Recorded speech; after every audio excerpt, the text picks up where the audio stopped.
Guys, ito na po. Beneficiary ni Kalinga Prab, ikakasal na bukas. Nako, sino kaya ito?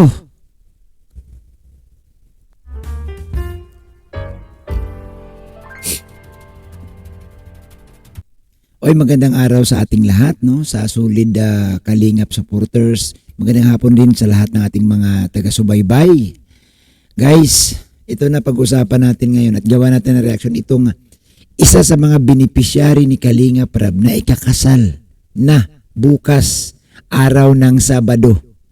So, talagang ano kaya ang pakiramdam ni Kalinga Prab na isa sa kanyang mga natulungan? Beneficiary niya ito. Haharap na sa altar para po magpakasal. At siyempre guys, no? Nandoon si Kalinga Prab niyan, hindi pwedeng wala. Beneficiary ni Kalinga Prab yan eh. O, di po ba? So guys, ito po yung ating pag-uusapan. Pero bago tayo magpatuloy, ang request ko lang sana kung maaari pa-like po ang video ito para ma-share ni YouTube sa iba. Like lang, sapat na. So guys, dito po pag-uusapan natin. Ito na nga no, napakasarap sa pakiramdam, no? Yung mga ikinakasal.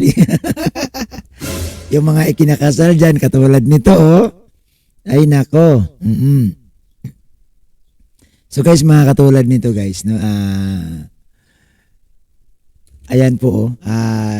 Ano yan eh, ikinakasal ka na, no? Sarap sa pakiramdam na pag malapit ka ng ikasal. So, dahil lang titingnan natin. Ayan na. Oh, yan oh. So, yan oh, ikakasal na yan ha. So, ano ba ang pakiramdam mo guys kapag ikaw ikakasal na? Oh, di po ba? So, ang ginamit ko lang dyan na video guys, itong pagkasal kay Kalinga Prab. Siyempre, hindi natin pwedeng ipakita ang iba. Yan. So, di ba, ang sarap sa pakiramdam pag ikakasal na. Yun nga, napakaswerte din ito, no? Napakaswerte din itong beneficiaries na ito, guys. Kasi, di ba, talagang sa kasal niya, nandyan si Kalinga Prab. Nandyan po ang founder ng Kalingap na si Kuya Bal. Nako, ano pa bang kulang? Di ba? Wala na. Kompleto Ricardo na guys, no? Makasal ka, blessing yan mula sa Panginoon. Pangalawa guys, tutulungan ka ng Kalingap, ng Team Kalingap. Pangatlo guys, nandyan po ang founder at ang anak ng Kalingap. Ang founder, ang anak ni Kuya Bal na si Kalinga Prab. Isa sa mga tumulong sa iyo, ang sarap sa pakiramdam. Hindi po ba? Lahat naman tayo di ba? Lahat naman tayo gusto ng kasal. O sino ba? Pakitaas ang kamay. Paki-comment nga sa baba kung sino ang ayaw ng kasal. Di ba? Lahat tayo gusto natin yan. O, ang kagandahan lang dito guys, no, sa ikakasal na ito, itong beneficiary ni Kalinga Prab. Talagang hindi lang sila nag-iisa. Kumbaga, may katuwang sila. Diba? Isipin mo, ikakasal ka. No? At ang balita ko guys, alam nyo ba kung saan gaganapin? Ako, i-comment nyo dyan sa baba. I-comment nyo sa comment section guys. Anyway, no, kaya ko ito ni-reactionan kasi gusto ko lang naman guys, no, na papurihan dito si Kuya Bal. No, gusto kong papurihan sila Kalinga Prab na hindi lang sa pagtulong, hindi lang beneficiary sa pag-aaral, hindi lang napabahayan itong beneficiary na ito, pati pa rin sa pagkakasal, tutulong pa rin si Kuya Bal at si Kalinga Prab. Sabi ko nga sana nung ako'y kinasal, sana nakilala ko na ang Kalingap. Sigurado ako, andoon si Kuya Bal at si Kalinga Prab. Siyempre, no, ikinasal tayo, hindi pa tayo vlogger eh. Oo, tayo isang empleyado pa lang.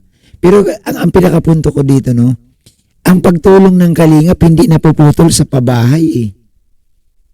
Pagkatapos nito, itong beneficiary na ito guys, tinulungan to ni Kalinga Prab, no? Kasi nga, hirap na hirap talaga siya. Hirap na hirap itong beneficiary na ito. Makita mo guys yung bahay nito.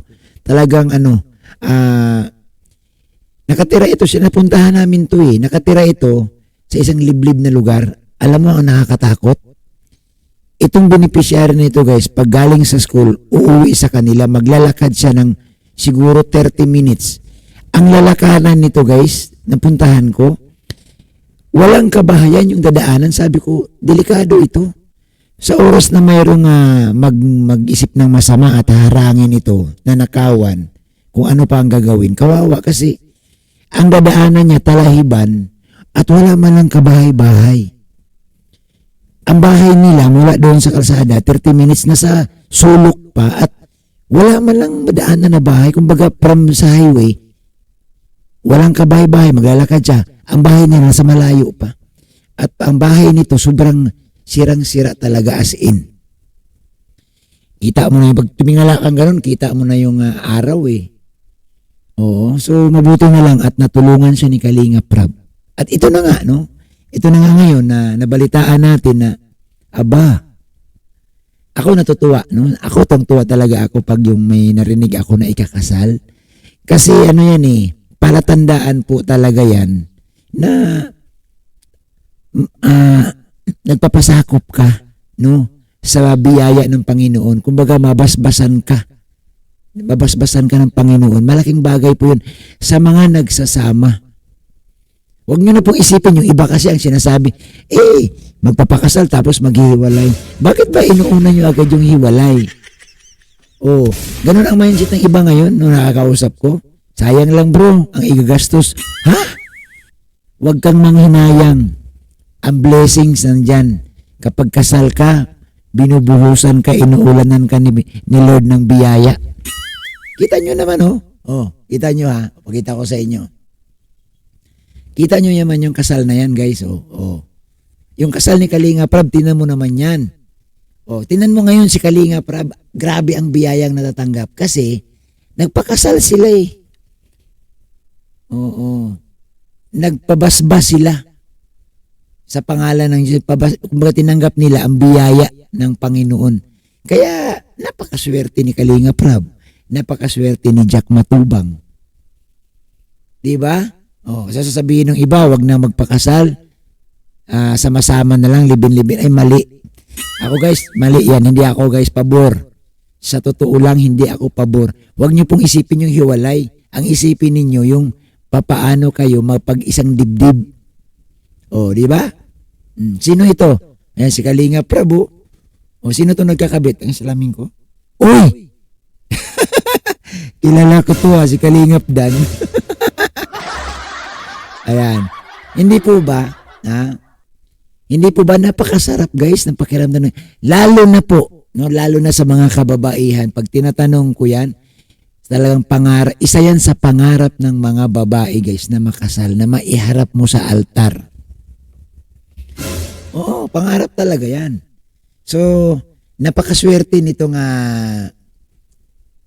napakaswerte nitong beneficiaries na ito. Ang swerte mo. Kasi nga, napabahayan ka na, natulungan ka ng kalingap, at ngayon, ikakasal ka na. Uy, palakpakan naman natin. Yan, palakpakan natin. Kuya Bobby, sino ba talaga yan? Ba't ayaw mo ipakita? Siyempre, mamaya-mayang konti. Siyempre, pag pinakita ko agad yan, kita nyo na, no, siguro yung iba alam na nito kasi ina-announce na to ni Kuya Bal, pero siyempre may mga viewers pa rin tayo guys na hindi alam, no, na bukas may event po si Kalinga Prab at si Kuya Bal. Ito nga, ikakasal po ang kanyang beneficiaries. So handa na ba kayo nga masilip itong beneficiaries na ito? Alam nyo guys, deserve nito, no? Lahat naman ng beneficiaries ni Kalinga Prab, deserve lahat eh. No? So ito, papakita ko na ha. Ayan siya ayan. Yan Yan siya guys ha. Yan si Maribel, no, na kung aking matatandaan na scout to ito ni 1TV Vlogs, no. Shout out kay 1TV, kay Idol 1. Shout out sa iyo bro. Ayan, palakpakan natin guys si 1TV. Shout out kay One TV, isa sa mga keyboys guys na napakasipag at isa sa mga keyboys na grabe po ang biyayang natanggap ngayon. 2.5 million followers sa Facebook. 100,000 plus sa YouTube subscribers. Wala ka nang hahanapin. So, grabe ang blessings ni One TV. So, siya po ang naka-scout dito, guys. Siya po ang naka-scout kay Maribel.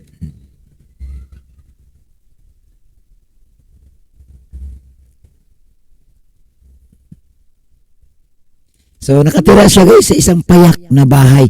Kubo-kubo lang yan, kung tawagin, yung butas-butas. Pero, no, talagang nagsikap siya, nag-aral, at yun nga, na-scout ni One TV.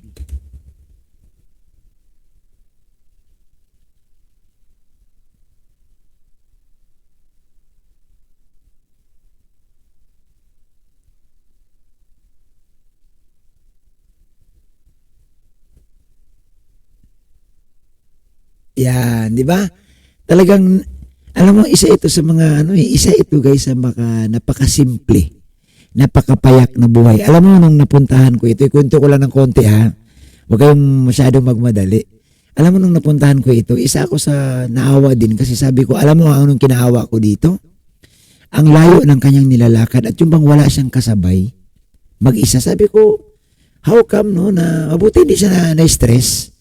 Hindi siya nagkaroon ng depression na papasok siya mag-isa, pag-uwi siya lang din mag-isa, tapos may pagkakaalam ko pa, may problema pa siya sa kanyang stepfather ata, no? Nagkaroon to ng problema sa kanyang stepfather kasi mukhang laging lasing, no?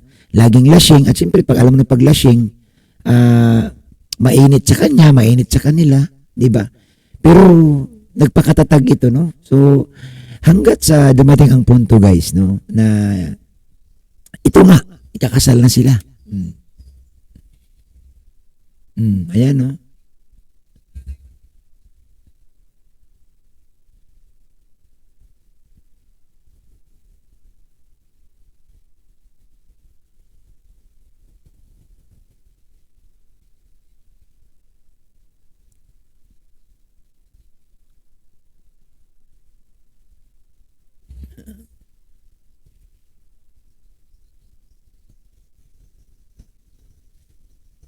Ano kasi yan guys, bulag po yan si nanay, dalawang mata na yung lula ni Maribel. Kaya sabi ko, blessed din si Maribel kasi nakita siya ng Kalingap, na-scout siya ni One TV at nilapit kay Kalingap Rab. At ito na nga guys, no, natulungan siya. At ngayon, alam niyo ba, may bahay na po yan. No? Alam niyo naman siguro lahat. Pinagawa niya ni Kalingap Rab ng bahay. Kaya nga ang sabi ko, ang pagtulong ng Kalingap guys, hindi natatapos doon sa pabahay. So ito, pati sa kasal, pati sa kasal. Pati, malay mo, pati siguro pagpabinyag sa anak niya, baka tutulong din ang Kalingap yan. So, grabe. Kaya pasalamat tayo kay Kalingap Rab. Yan. Thank you kay Derek. Derek, saludo. Salute sa'yo, Derek. Salamat sa walang humpay, walang makakapigil na pagtulong sa'yo kahit na ang daming pumupuna, ang daming kumukontra. Tuloy lang.